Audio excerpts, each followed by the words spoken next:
Okay, நடிகை மற்றும் big pass பிரபலம் கஸ்தூரி அவர்கள் இணைய இருக்கிறாங்க. நான் ராஜேஷ் பிரியா அவர்கள்ட்ட, பிக் பாஸில் வந்து ஒவ்வொரு சீசன்லையும் சில சர்ச்சைகள் ஏற்படும். ஆனால் நீங்கள் ஆரம்பத்துலேருந்தே எதிர்க்கிறீங்க. அப்போது பிரச்சனைகளுக்கு அப்புறம் எதிர்க்கிறீங்களா, இல்லை முன்னாடியே இது ஒரு பிரபலமான நிகழ்ச்சி, இது வேறு மாநிலங்களில் வேறு மொழிகளில் இருந்திருக்கிறது, அப்போ இங்கே வர வேண்டான்னு ஆரம்பத்தில் ஒரு முடிவு பண்ணிட்டீங்களோ? ஆமாம், இது கிட்டத்தட்ட 7 மொழிகளில் நடத்த தொடங்கினாங்க. இது என்னன்னு கேட்டிங்கன்னா, இந்த நிகழ்ச்சியோட கான்செப்ட் இருக்குல்ல, அது உருவான விதமே தவறு. கிட்டத்தட்ட அந்த கலர்ஸ் குரூப் அந்த அதெல்லாம் பேர்லாம் சொல்ல விரும்பல. ஒரு 3200 நிகழ்ச்சிக்கு அவரை வரவேற்கிறேன் மேடம். நான் திரும்ப உங்கள்கிட்ட வரேன். 3200 கான்செப்ட் இருக்கு. இது மாதிரி ஒரு ப்ரோக்ராம் பண்ணலாம்னா அதுக்காக நிறைய ஸ்கிரிப்ட் கொடுக்குறாங்க. ஆனால் இந்த ஸ்கிரிப்டை ஏன் செலக்ட் பண்ணுறாங்கன்னா, எப்போவுமே இந்தியன்ஸ்க்கு வந்து அடுத்த வீட்டை எட்டி பார்க்குறதுங்கிறது ரொம்பவே பிடிச்ச விஷயங்கிற மாதிரி, ஒரு இந்தியன்ஸே வந்து அண்டர் எஸ்டிமேட் பண்ணுற மாதிரி தான் இந்த நிகழ்ச்சியே ஆரம்பிக்கப்பட்டது. இதுதான் இதோட வரலாறு. மற்ற வீட்டில் என்ன நடக்குது அப்படிங்கும்போது இதை ஒரு வீடாக செட் பண்ணுவோம், இந்த வீட்டில் என்ன நடக்குதுங்கிறத பார்க்குறதுக்கு ஒரு பெரிய ஒரு கும்பல் இங்கே ரெடியாகி ரசிகர்களை நம்ம அதிகமாக ஈர்க்கலாம் அப்படிங்கிற அடிப்படையில் இந்த நிகழ்ச்சி உருவாக்கப்பட்டதே எனக்கு தவறாக தோணுது. அதுக்கப்புறம் பார்த்தீங்கன்னா, இந்த நிகழ்ச்சியோட போக்கு போக போக கவர்ச்சியை அதிகமாக எப்படி வந்து இதோட டிஆர்பி இன்க்ரீஸ் பண்ணுறதுன்னா, ஆபாசத்தை மையப்புள்ளியாக வச்சு இந்த நிகழ்ச்சியை சித்தரிக்கணும் அப்படிங்கிற இடமும் அதில் அதிகமானது. இப்போ ஒரு நிகழ்ச்சி பொழுதுபோக்குக்கு 1000 நிகழ்ச்சி இருக்குங்க. நாம் பார்க்காததா, சிறிய வயதிலேருந்து தொலைக்காட்சி தொடங்கின காலத்துலேருந்து ஒரு 1/2 மணி நேரம் நிகழ்ச்சிக்கு அவ்வளவு ரொம்ப ஆர்வமாக பார்த்துருக்கோம். நாமளும் தொலைக்காட்சி நிகழ்ச்சிகளுக்கு எதிரானவர்கள் அல்ல, சக்திமானுக்காக காத்திருந்திருக்கோம், பல நிகழ்ச்சிகளுக்கெல்லாம் காத்திருந்திருக்கோம். அப்படிலாம் இருக்கும்போது இந்த சூழ்நிலையில் ஏன் இதை எதிர்க்கிறோம் அப்படின்னா, கண்டிப்பாக இதோட மைய புள்ளிங்கிறது தவறா இருக்கு, உட்கருவே தவறா இருக்குங்கிறத வெளிப்படையா காட்டுது. இப்ப அண்ணன் அவர்கள் ராம ரவிக்குமாரன் அவர்கள் அதுல ஒரு வாழ்வியல் பாடம் இருக்குன்னு பிரவீன் காந்தி சொல்றாரு. இல்ல அதுதான் எனக்கு இப்ப அண்ணன் நம்மள யாரோ ஒரு கண்காணிக்கிறார் அப்படின்றத வெளியில இருக்கவங்களும் உணரணும். இந்த வீட்டை பிக் பாஸ் பாப்பாரு, ஒட்டுமொத்த வீட்டை கர்மா பார்க்கும் அப்படின்றார். அட கடவுளே, இந்த கர்மா வந்து பார்க்கும் அப்படின்னா இந்த கன்றாவியகளை மட்டுமே காண்பித்து அந்த கர்மாவா மாற்றக்கூடாதுல்ல. நீங்க மையமா கொண்டுட்டு வந்து அந்த பொண்ணு ஏதோ அந்த பேரெல்லாம் கூட, அவங்களாம் யாரு, அவங்கள என்ன சாதிச்சாங்க, அவங்க என்ன விதமா பிரபலமானாங்க, முதல்ல அதை சொல்லுங்க. அந்த பெண் எதன் மூலமாக பிரபலமானாள், அவ எதுக்கு அந்த நிகழ்ச்சிக்கு வர்றா? சரி விட்டுருங்க, அண்ணன் டைரக்டர் அவர் போறதை நான் ஏத்துக்கிறேன். சகோதரி கஸ்தூரி அவர்கள் மிகச்சிறந்த நடிகை, அவங்க போறதை நான் ஏத்துக்கிறேன். சரி இருக்கட்டும், ஏன்னா அவர்கள்லாம் பல்வேறு கட்ட கால சூழ்நிலைகள்ல கலைத்துறையில ஷைன் பண்ணவங்க. இந்த பர்சன்ஸ்லாம் யாருன்னு கேட்கிறேன்.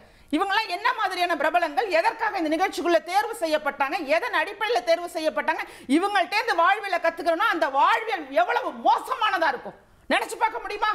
ஏங்க, இன்ஸ்டாகிராம்ல அந்த பொண்ணு அரோராங்கிற பொண்ணு கன்றாவி, அதோட கன்றாவிகளை எல்லாம் சொல்லக்கூட என்னால் முடியாது. ஏன்னா நம்மெல்லாம் வந்து நல்ல குடும்ப பெண்கள் அப்படிங்கிறதுனால அந்த பெண்கள் பண்ணக்கூடிய அந்த பெயர்களையோ அவங்க பண்ணக்கூடிய செய்கைகளையோ பேசக்கூடிய வார்த்தைகளையோ என்னாலலாம் இங்கே பதிவிடவே முடியாது. அந்த அளவுக்கு ஆபாசமான பேச்சுகள், ஆபாசமான இரட்டை அர்த்தம். ஒரு நீச்சல் குளத்தை பற்றி பேசிக்கும் போது இரட்டை அர்த்தமா, நான் நிகழ்ச்சி பார்க்கல, அந்த நிகழ்ச்சியை தொகுத்து ரிவ்யூ பண்ணுறதுக்குலாம் நிறைய பேர் இருக்காங்க, மக்களும் இருக்காங்க.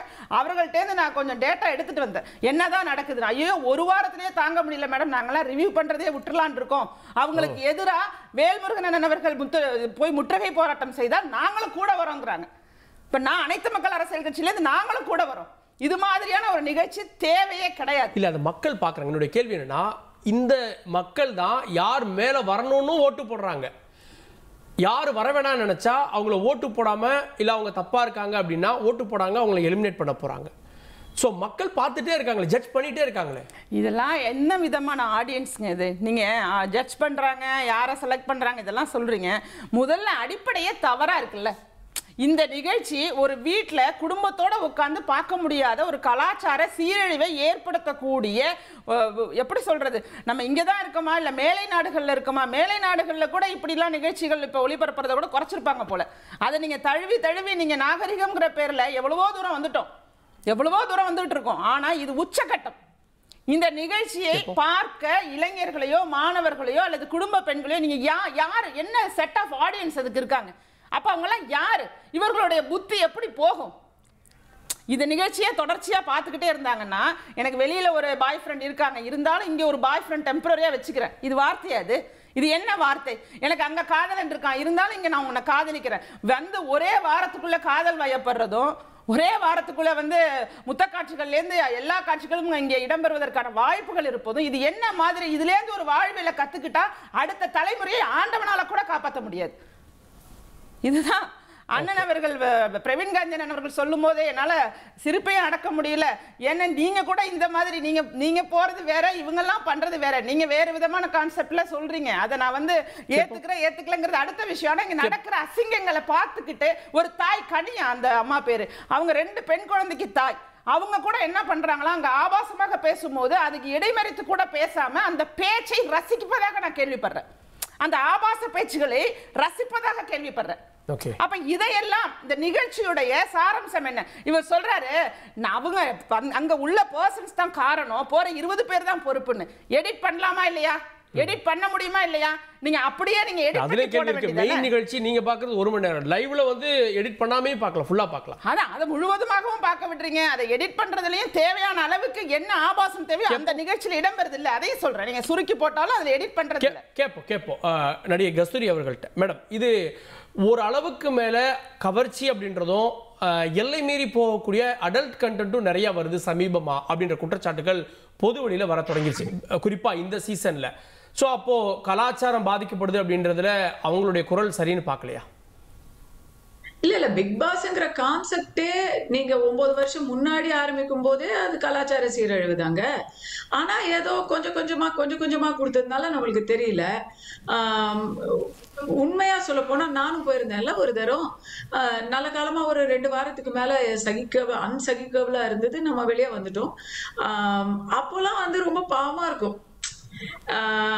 அது ஒரு மாதிரி அப்போ வந்து ஒரு நல்ல வில்லன் கிடைச்சாங்க, ஒரு நல்ல ஹீரோ கிடைச்சாங்க, இல்ல ஒரு நல்ல காமெடியன் கிடைச்சாங்க அப்படின்னு சொன்னதுனால அந்த படம் அந்த சீசன்ல எல்லாம் ஓடிச்சு.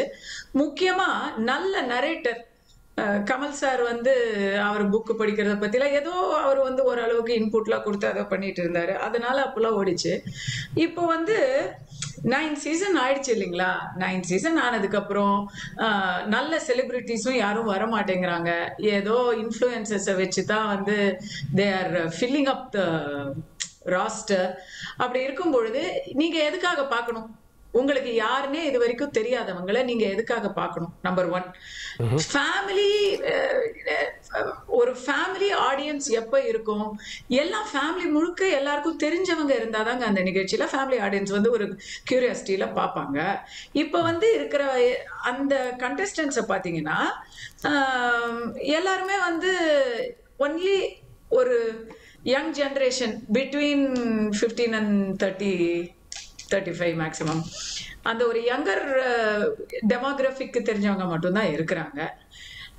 அதனால அவங்களை கவரக்கூடிய வகையில எதனாச்சும் செய்யணும் அப்படின்னு போட்டி மனப்பான்மையில இறங்குறாங்க.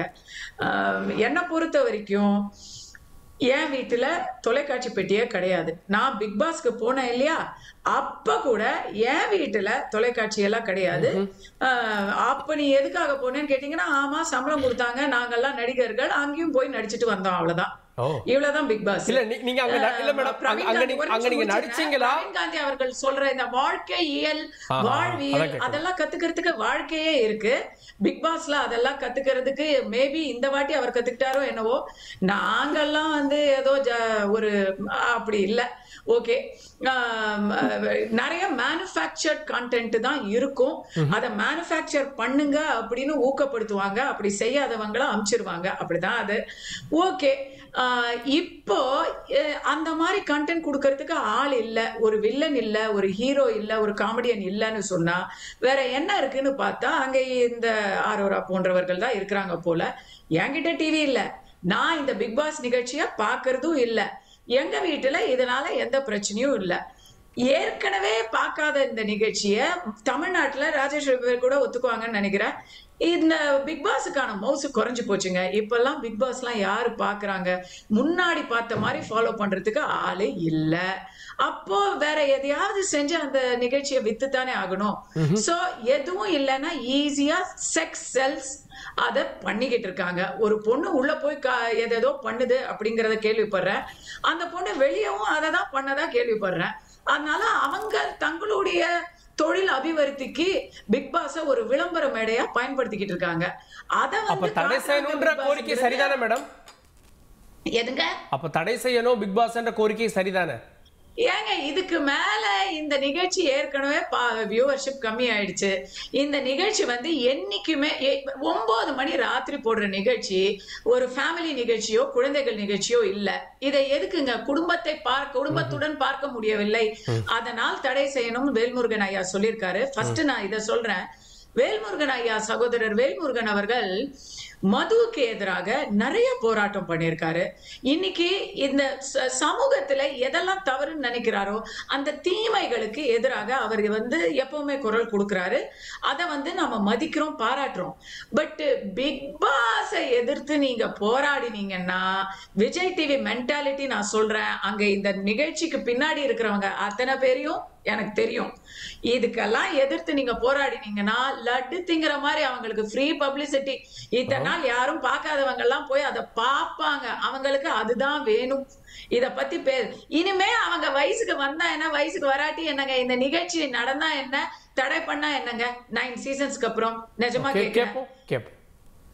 நிறைய கேள்விகளை எழுப்பியிருக்கீங்க. மேனுஃபேக்சர்ட் ஸ்கிரிப்ட்ஸ் எல்லாம் இருக்கு அப்படின்னு, அதைத்தான் ரியாலிட்டி அப்படின்னு நம்பிட்டு இருக்கோமா அப்படின்ற கேள்வியும் இருக்கிறது.